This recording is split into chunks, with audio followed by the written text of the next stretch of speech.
This is going to be a new tutorial of my personal way of how I use OBS. There could be many other ways of how professional it can, but I'm going to show you my tricks. As I'm getting old, I thought this might be perfect.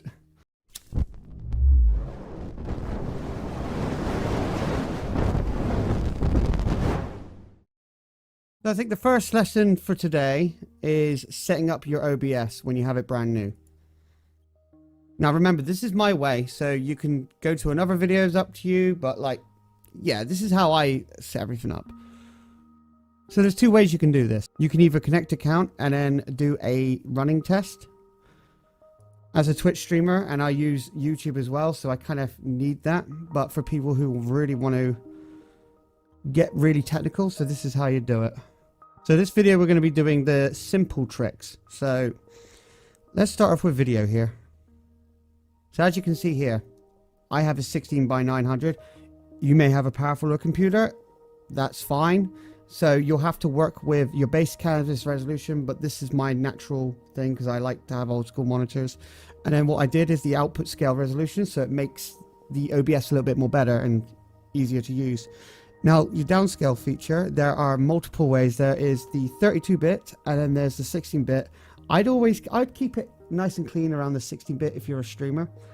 Content creator, kind of want to bring it up.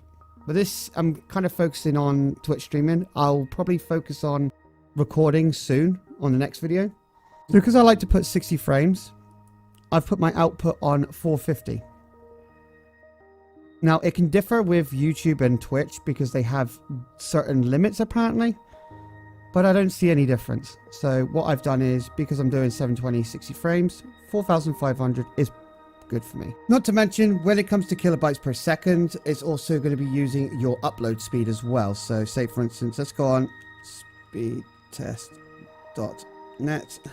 So as you can see here, the upload megabytes is 30.88.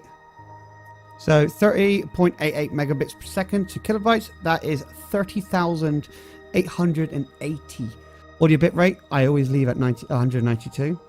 Now, if you've got an video, I would strongly recommend you doing this one here rather than that. Now, your encoding presets, if you've got a RTX in a high grade thing and you think your stream could run good, I would put it either to slow. I wouldn't go all the way to that, but I put mine to medium and it's still got a nice little quality. Audio, we'll just leave that as it is. Because we're doing streaming stuff first, I'll cut around to the recording on the next video. For your advances here, you can leave as normal. If you don't want people to stream snipe you, you can always put a stream delay, depending on how many seconds you want it. Process priority, if you set it to high, as personal experience, do not do that.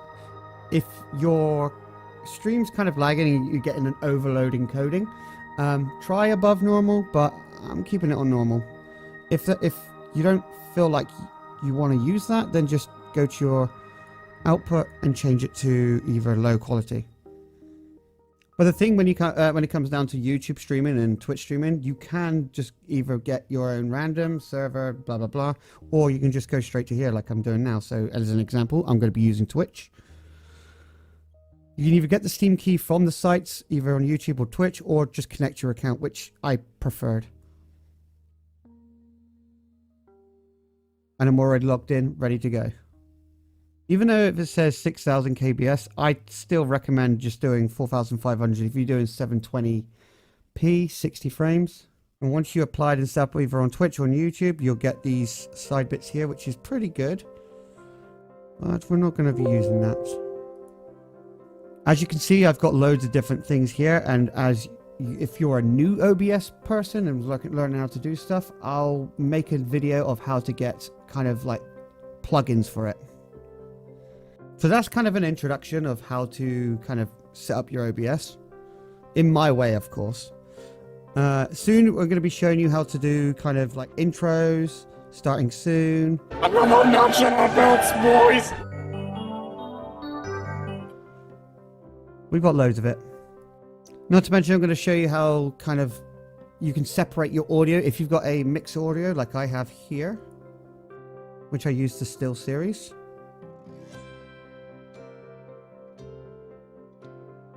So I use Sonar. And I've separated all the mixing of like voice sounds, gameplay and stuff, and put it into one bit here. The thing is, when you first start your streaming and you're very new to this, you will have one of these kind of default desktops, so it will hear everything.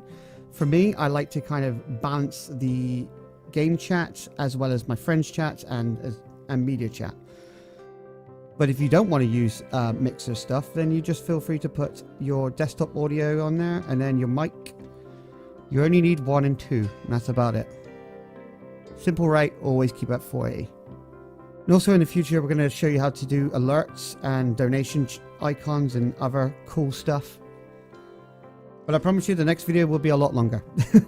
So let's go.